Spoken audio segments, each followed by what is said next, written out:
आज हम एक बहुत ही खास चुनावी क्षेत्र की गहराई में उतर रहे हैं। जम्मू कश्मीर का सुचेतगढ़।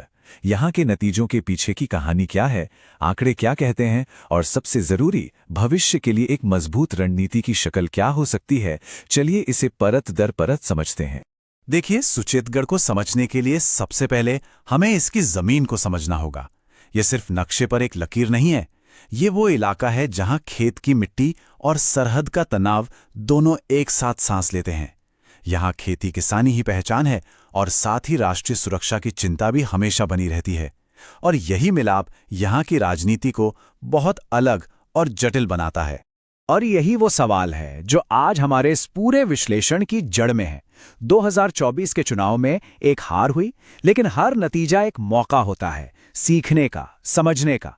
तो सवाल सीधा है, वो 11,141 वोटों का फासला, वो भरोसा, उसे वापस कैसे जीता जाए? वो कौन सा रास्ता है जो दोबारा जनादेश की मंजिल तक ले जाएगा? तो हम इसे कैसे समझेंगे? हमारा सफर 4 पड़ावों से गुजरेगा। पहले हम 2024 के ताज़ा जनादेश को देखेंगे, फिर नतीजों की चीर फाड़ करके उसके कारणों को समझेंगे। इसके बाद हम थोड़ा इतिहास में जाएंगे और आखिर में इन सब सीखों के आधार पर भविष्य के लिए एक ठोस ब्लूप्रिंट पेश करेंगे। तो चलिए शुरू करते हैं सबसे बुनियादी चीज से, आंकड़ों से। क्योंकि कोई भी रणनीति हवा में नहीं बनती, वो जमीनी हकीकत और तथ्यों की नींव पर ही खड़ी होती है। ये नंबर देखिए, 73.93%। ये सुचेतगढ़ में हुआ मतदान है। इतना ऊंचा वोटर टर्नआउट साफ साफ बताता है कि यहाँ के लोग अपने राजनीतिक भविष्य को लेकर कितने सजग और सक्रिय हैं। वो सिर्फ तमाशा नहीं देखते, बल्कि अपना फैसला सुनाते हैं। और ये है उनका फैसला। बीजेपी को मिले करीब 46% वोट और कांग्रेस, जो विजेता रही, उसे मिले लगभग 53%। और इन दोनों के बीच का फासला रहा 11,141 वोटों का। याद रखिए, ये सिर्फ एक संख्या नहीं है, ये हजारों घर हैं, उनकी उम्मीदें हैं, उनकी नाराजगी है और एक बहुत साफ संदेश भी है। तो इसका मतलब क्या है? क्या ये फासला बहुत बड़ा है? असल में जब हम इसे तोड़कर देखते हैं तो जीत की देहरी सिर्फ 5 से 6% वोटों के स्विंग पर है, यानी करीब 5,000 वोट।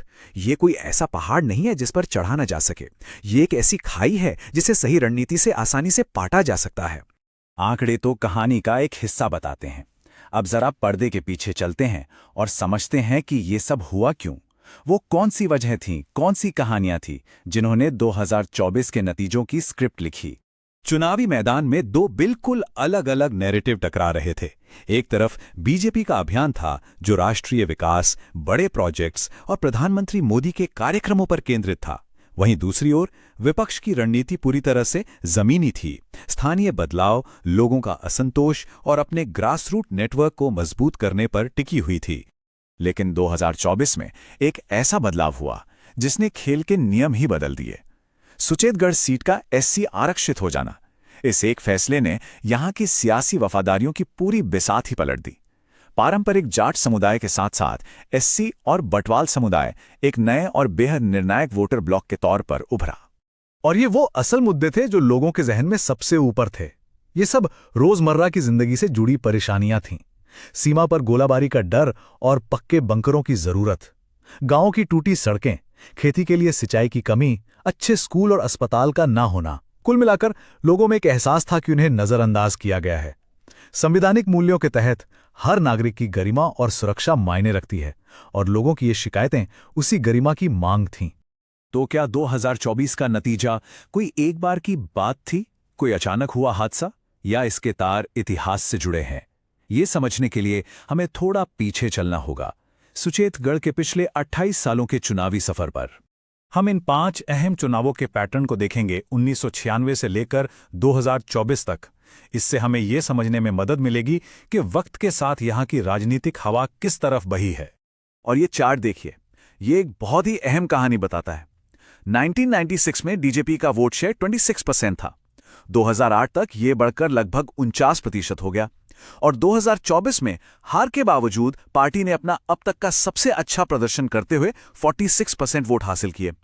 ये ट्रेंड साफ दिखाता है कि पार्टी का समर्थन आधार लगातार और मजबूती से बढ़ा है। तो इससे हम क्या समझें? एक सीधी सी बात है, 2024 की हार तब हुई जब पार्टी अपने सबसे मजबूत पड़ाव पर थी।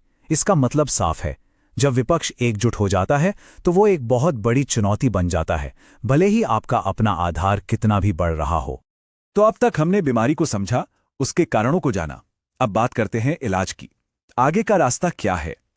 इस सीट पर वापसी के लिए एक कारगर रणनीति क्या हो सकती है? इसके लिए एक ब्लूप्रिंट है जिसे हम चतुर्मुख सिद्धांत कह रहे हैं, यानी जीत की 4 तरफा रणनीति। ये सिद्धांत 4 मजबूत खंभों पर टिका है। पहला है चुनावी चेहरा, यानी एससी समुदाय और युवाओं के बीच अपनी पैठ को और गहरा करना।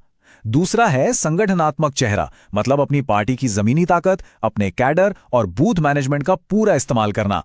तीसरा है कथा, यानी नैरेटिव, सुरक्षा और विकास को एक साथ पिरोकर एक असरदार कहानी बनाना। और चौथा है संसाधन, यानी टेक्नोलॉजी और फाइनेंस का सही इस्तेमाल करना। और इस रणनीति को जमीन पर उतारने के लिए एक 90 दिन का एक्शन प्लान। चुनाव से 90 दिन पहले लोगों की बात सुनने से शुरू करके 60 दिन पहले खास वादे करना, 30 दिन पहले सीमा के पास के गांवों में कैंपेन तेज करना और आखिर में वोटिंग के दिन अपने हर समर्थक को बूथ तक पहुंचाना। इसमें हर स्तर पर लोगों की सहमति और उनकी निजता का सम्मान करना, जैसा कि भारत के डीपीडीपी कानून में बताया गया है, बहुत जरूरी है, बिना किसी कानूनी सलाह के। तो इस पूरी बातचीत का निचोड़ क्या है? 3 सबसे जरूरी बातें। नतीजा पलटने के लिए 3 लीवर्स हैं। पहला, एससी और बटवाल वोटरों को कल्याणकारी योजनाओं के जरिए जोड़ना। दूसरा, सुरक्षा और स्थानीय विकास दोनों की गारंटी देना। और तीसरा, जमीन पर उतरकर घर घर जाकर लोगों से जुड़ना, अपने बेस को फिर से जगाना। यही वापसी का रास्ता है। और ये हमें एक बड़े और अहम सवाल पर लाकर खड़ा कर देता है। लोकतंत्र में क्या किसी भी रणनीति का मकसद सिर्फ चुनाव जीतना ही होता है, या फिर ये तो बस एक शुरुआत है, जनता का भरोसा हासिल करके एक बेहतर शासन देने के एक बड़े जनादेश की शुरुआत? क्योंकि असली काम तो नतीजों के बाद ही शुरू होता है।